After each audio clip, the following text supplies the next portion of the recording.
Welcome to Conversations Live. For more than a decade, we've brought you the best in books, entertainment, celebrity interviews, and current events. When the movers and shakers of the world have something to say to you, they say it to us first. Now celebrating 17 years of broadcasting success, here's your host, Cyrus Webb. And welcome back, everyone, to Conversations Live. I'm your host, Cyrus Webb. Glad you all could join us once again, both for our radio audience here in Mississippi at WYAD 94.1 FM and WYADonline.com. We're glad you all could be with us. Also, those joining us are our friends at iHeartRadio as well as Amazon Music Podcast. We're glad you all could be with us as well.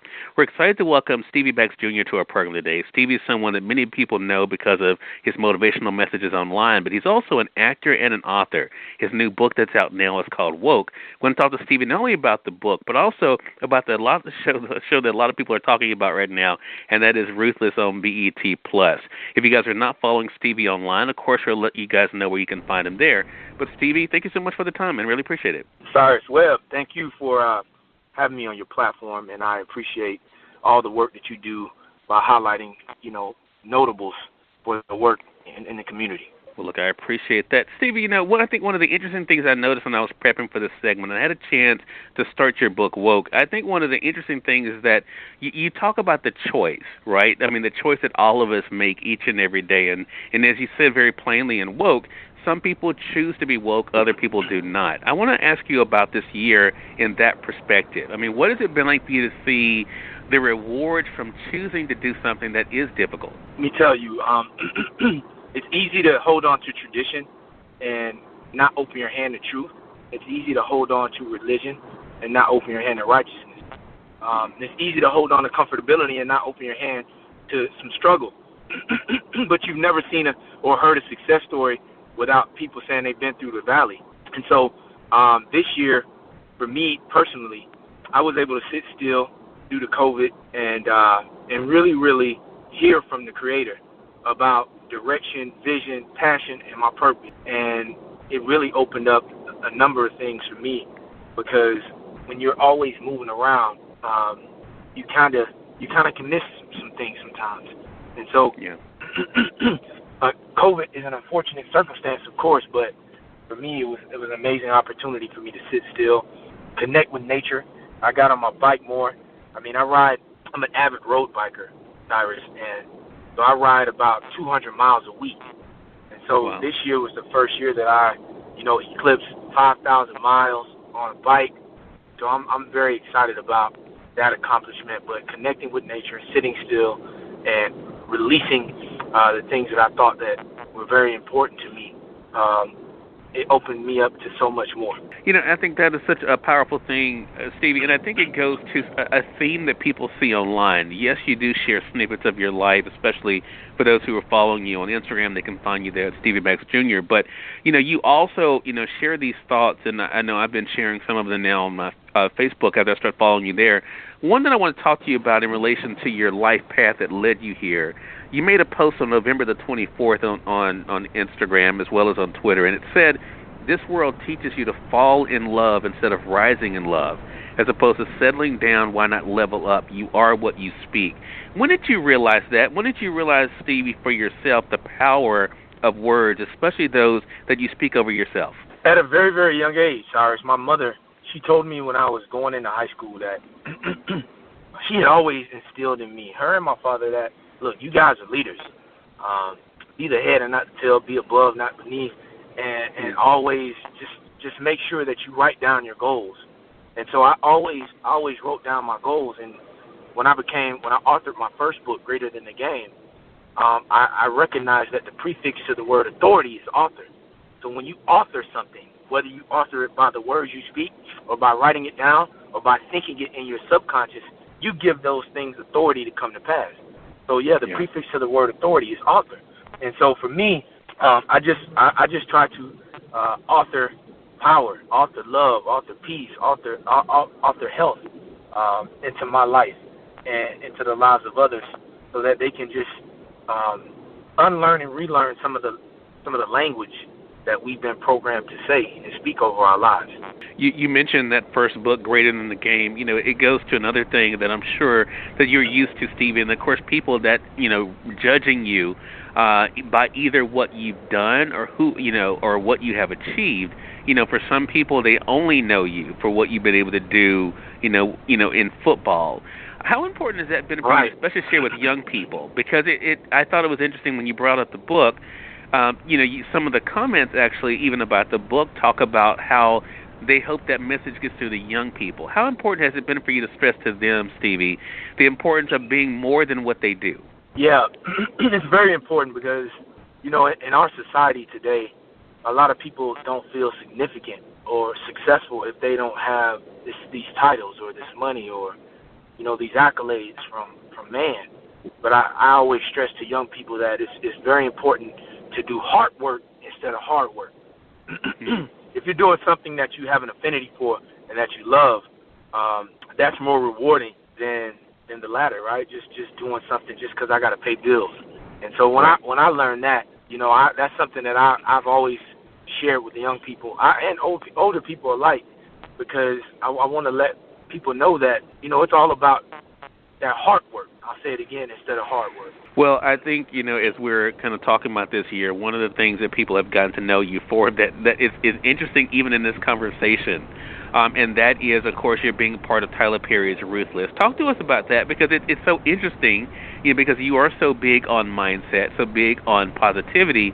This is a show that really shows the dangers of allowing your mind to be taken over, I think.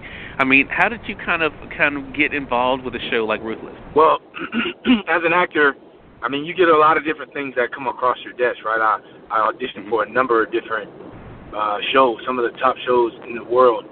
I get an opportunity to audition for. Nonetheless, when you get booked on a show, or when you get a call back, or when you get an avail check, you're like, oh man, this is it. So now you really start digging a little deeper into the nuances of the show, the nuances of the character, and what that character will project. Not only as it connects to your image, but what people will think that follow you. And I'm always very cognizant of projecting an image that I stand on, regarding my personal ethics. And so when Ruthless came across my desk, it was the perfect role. Oliver, which is the character whom I play, Oliver is a very, very loyal character and a very, very inquisitive character. And I see a lot of myself and Oliver in many ways regarding asking questions, because that's how I became a lot more aware as far as consciousness is concerned. I asked questions, and that asking those questions lifted the veil. And so I see that in Oliver. I mean, Ruthless, working with Tyler Perry, working with the cast, and everybody over at TTS was tremendous. I mean, we were in the bubble, following the protocols, that they mapped out for us per COVID, and we were able to knock out some amazing work, and the ratings are going through the roof right now. So I'm excited. I'm happy. And for my mom, my mom and my family to actually like, wow, we love your work, because they've seen me on television before, but not in this capacity where I'm like one of the main characters, and they see me on every episode, so it's really, really cool. Yeah. Well, Stevie, we appreciate your time. A couple more things I wanted to talk with you about. One, of course, is I think the push and pull that all of us face, and it kind of goes with your book, Woke, but also in what we kind of go through in life, because you've had so many wins, you've had so many successes. How have you been able to find that balance? And we kind of get an idea of this on your social media, but of appreciating where you are and what you've done, but knowing that there's still more for you to do. Absolutely, Cyrus. You've probably heard the term "make your dash count," right? And I emphasize how important it is to make your dash count.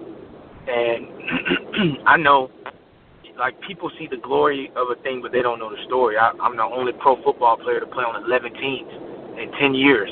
I was cut, You know, I was living in my Range Rover at one point as a pro football player. And I tell people all the time, you know, we've been taught to go buy a Land Rover, but no land. You know, and when I really look at the struggle, it turned into strength. The test turned into testimony. The tragedy turned into triumph.